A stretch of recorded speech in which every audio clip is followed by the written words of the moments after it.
Just a quick disclaimer, this will be a longer video, so grab your snacks, popcorn, energy drink, coffee, barbecue, whatever it is. Grab that and let's get right into the video. Hey, what's going on, everybody? This is Tyrone back with Tech Life. This article comes to you guys from the Timo News. I'll leave a link to it in the description so you guys could check it out. So I wanted to do a bit more of a longer, more detailed breakdown of the T-Mobile price increase. And this comes off of just listening to different people, reading different comments all over the place, tech blogs, Reddit, my comment section, speaking with different analysts. So I wanted to break that down in this video. So confirmed, T-Mobile making price adjustments to select plans. It's also been confirmed now that T-Mobile is not releasing an official article or press release detailing the plans affected. So we had to find that out on our own. We were waiting for customers to post the text messages and emails that they received. And by now we have an understanding. It's T-Mobile One, it's the Simple Choice plans, and most of the legacy plans actually received a $5 increase on their voice lines. So that was the most aggressive price increase in all of this. So if you had 4 lines, I mean, you're going to have a $20 increase. If you have 5 lines, it's a $25 increase, and then so on and so forth. So that was, if we're doing a comparison, that was a bigger increase to those lines than what Verizon did when they increased their lines by $4 per line. We just got to call it what it is. Yes, Verizon raised pricing the year before that, and before that, T-Mobile didn't. But we still got to call it out. T-Mobile just went for the jugular, and they just did $5 per line on legacy plans. Also, a lot of people are talking about the price lock, this, that, and the third. Simple Choice and T-Mobile One, they were not under price lock. Those plans were under uncontract. So we gotta put out the facts. So under uncontract, you can leave at any time. If the price does go up, and yes, T-Mobile made other stipulations and other promises, but under the uncontract, if your price ever goes up for your voice line, T-Mobile will pay off your final bill and you can leave. Now, what T-Mobile won't do is pay off your device or devices. So if you still have devices outstanding, you're probably still going to be with T-Mobile for at least until those devices are paid off. So we got to put out the factuals, right? Plans that are under price lock 1.0 and 2.0 are not affected. I've spoken with several different people that are actually on price lock after April 2022, I believe, and they were not affected. So next, there's a $2 charge of an increase, right? From what I understand and from what I've been tracking, that $2 charge did not hit voice lines. That was just connected devices like tablets, smartwatches, sync up. Those type of lines were affected. I don't know. Technically speaking, home internet is a connected device, so that might go up by $2, but I'm still looking into that one. When my bill generates, I'll take a look at that and I'll do a comparison. But for now, what I'm sure of, it's going to be the smartwatches and the tablets. So let's say you have 2 smartwatches and a tablet, it's a $6 increase. Not that big of a deal if you put it into context and perspective. It's not that big of a deal, but for some, it might be, especially the $5 one. The $5 one, I see that one can sting. So now that I reiterated that and put that in context and give you guys the facts, so what does this do long term for T-Mobile? So I've been speaking with several different people. This is what they're saying. In the short to midterm, it's not going to affect T-Mobile that bad. So if the churn does go up, T-Mobile is correct.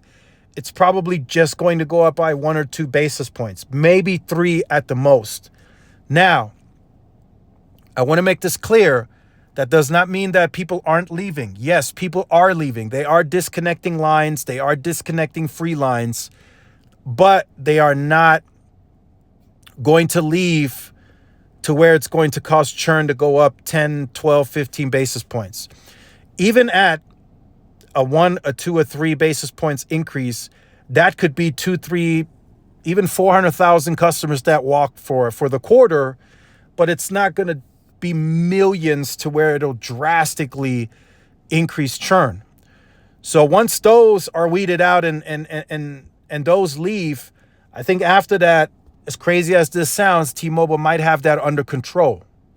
So now T-Mobile is going to make a ton of revenue from this. I would say if 75% of the base, majority of the legacy customers get that price increase, which we're going to assume in this video that all of them did, I would say maybe T-Mobile will shed 4 or 5% of those customers.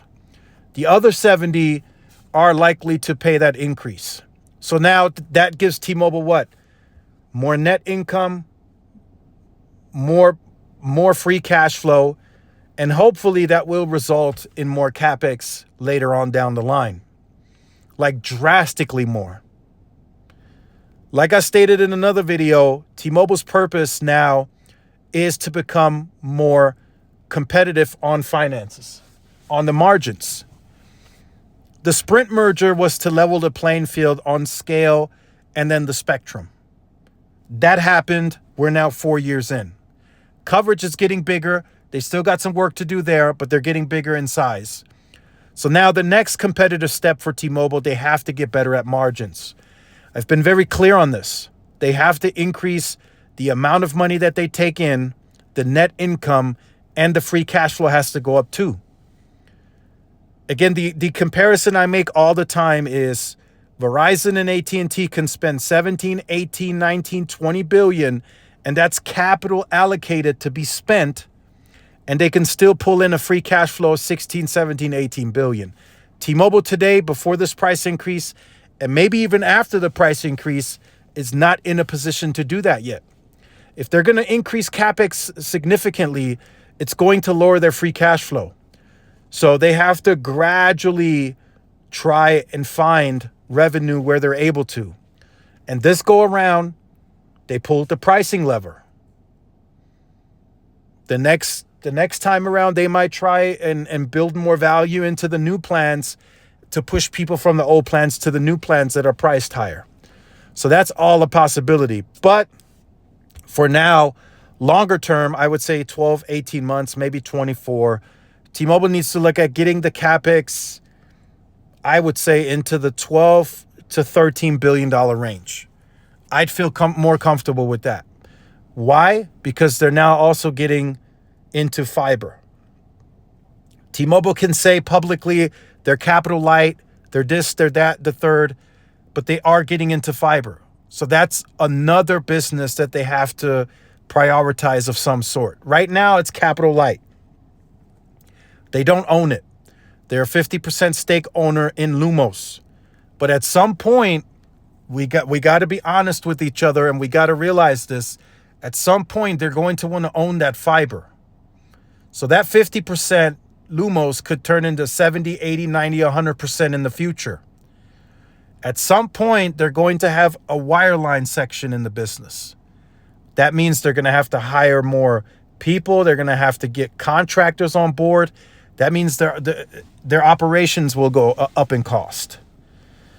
So at some point, they're going to push that cost off onto the consumer once again. So it's best to just brace for this now. If you're okay with the T-Mobile service, and again, this is just a suggestion.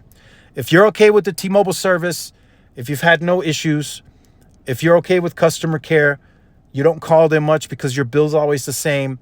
If they're going to start increasing your legacy cost, I would highly recommend just moving to the new plans. 100%. If you're going to endure a $20, $30, $40, $50 increase, go on the Go 5G Plus. Get you Netflix, get you Apple TV, get you Hulu. Why sit there and endure price increases when they have more value on the newer plans? I'm just putting it out there. That's just a suggestion. That's completely up to you. Like I said, call care, look into what the cost differences are and where you could be in the future. Because this is only the first price increase. They're going to pull, and hear me on this, they're going to pull the price lever again. It probably won't be this year. It might not be next year because this one's going to sting for a while. This is going to be negative for T-Mobile for a while. But at some point, they are going to pull the pricing lever again. They're going to use it. Right now, the net adds, the sub growth is still enough to do 50-50. So they can still grow the base and they can still pull the pricing lever and grow service revenue that way.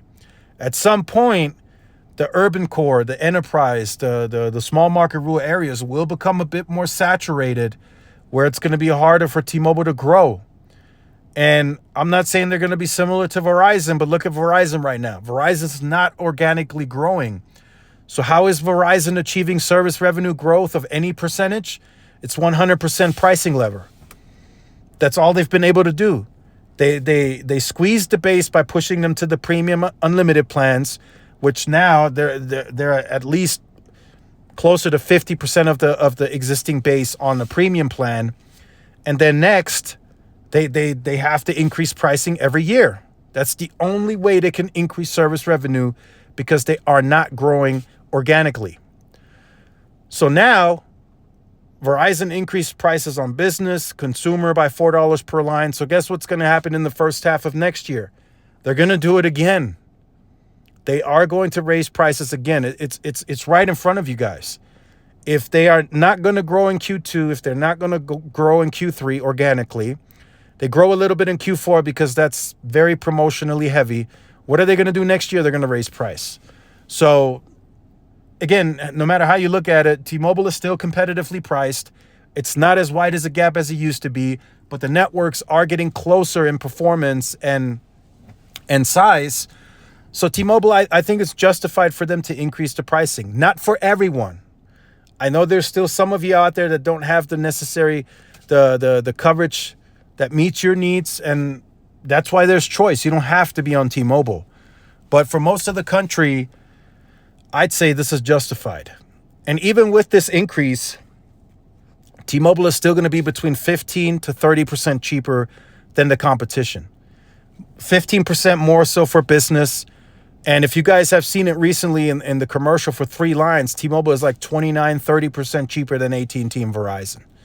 So they're still pushing the cheaper cost because they know that's what drives the base. They know that's what drives growth, and that's what they have to lead with. But they still have to, at the same token, build a network that allows them to continue to grow from the capacity perspective and continue to change perception once and for all because of the size of network.